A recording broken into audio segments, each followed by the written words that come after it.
नमस्कार साथियों, कैसे हैं आप सब लोग। उम्मीद है अच्छे होंगे। मैथ्स मैजिक की 10 मिनट मैथ्स कॉन्सेप्ट सीरीज़ में आपका स्वागत है। जैसा कि आप सब लोग जानते हैं कि इस कॉन्सेप्ट सीरीज़ में हम मैथ्स में आपका इंटरेस्ट बनाने की कोशिश करते हैं। एक दिन में मैथ्स नहीं सीखी जा सकती, तो छोटे छोटे कॉन्सेप्ट को जब भी आप फ्री रहे देख लिया करें। कॉन्सेप्ट वो लिए जाते हैं जो सीधे आपके एग्जाम में सवाल आते हैं, ठीक है। तो इसमें हमने ये जो नाम लिया है वित्तानुपात, ठीक है। आपने सोचा होगा कि ये कहाँ से आ गया। हमने अनुपात पढ़ा, समानुपात पढ़ा। वित्तानुपात क्या होता है?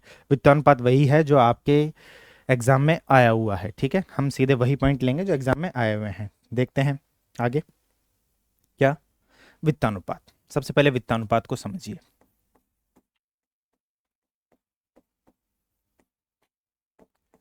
ठीक है। वित्तानुपात को हम कहते हैं क्या? Continued proportion.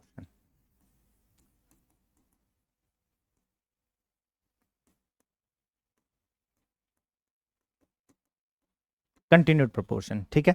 जैसे जब तीन या तीन से अधिक संख्याएं क्या, जब तीन या तीन से अधिक संख्याएं वित्तानुपात में हों, क्या जब तीन या तीन से अधिक संख्याएं वित्तानुपात में हों, तो प्रथम पहली का दूसरी से अनुपात बराबर दूसरी का तीसरी से अनुपात बराबर तीसरी का चौथी संख्या से अनुपात, यही वित्तानुपात कहलाता है। क्या?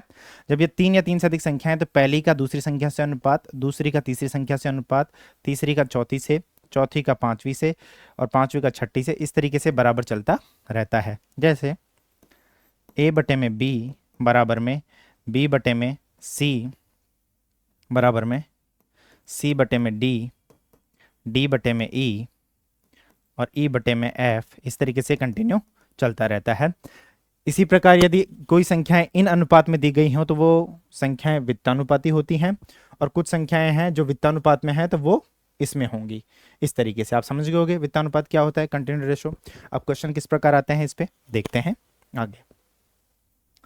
पहला सवाल, बिल्कुल, ए बी सी डी यदि पांच संख्याएं वित्तानुपात में है, किस में है? कंटिन्यूड प्रोपोर्शन में है, और ए बराबर 3, बी बराबर 6, सी बराबर 12 और डी बराबर 24 हो, तो ई बराबर क्या होगा? देखिए 3, 6, 12, 24 और हमसे ई बराबर हमसे पूछा है और कहा है कि ये वित्तानुपात में है। जब वित्तानुपात में है तो इसका और इसका अनुपात, इसका और इसका अनुपात, इसका और इसका अनुपात और इसका और इसका अनुपात हम बराबर होते हैं, जानते हैं, ठीक है। लिखिए 3/6 का जो अनुपात होगा वही 6/12 का होगा, वही अनुपात 12/24 का होगा। ये मैं पूरा लिख के दिखा रहा हूँ आपको। वहाँ एग्जाम में क्या करना है कि जो हमसे पूछा है उन्हीं दो अनुपातों को लिखना है। इस तरीके से इन दो अनुपातों से हम ई की वैल्यू क्या कर सकते हैं?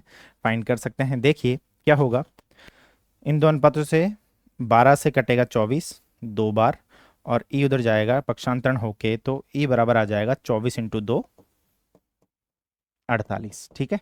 आंसर यही हमारा आंसर होगा। वित्तानुपात में है तो हम ऐसे संख्याएं निकाल सकते हैं, ठीक है। एक और सवाल देख लेते हैं।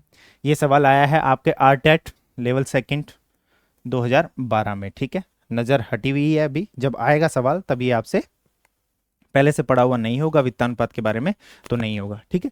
देखते हैं, यदि ए अनुपात बी समानुपात सी अनुपात डी हो तो संख्याएं ए सी डी वित्तानुपात में होंगी यदि, और ये संबंध हमें बताना है कि इन संबंध में से कौन सा संबंध सत्य होगा, ठीक है।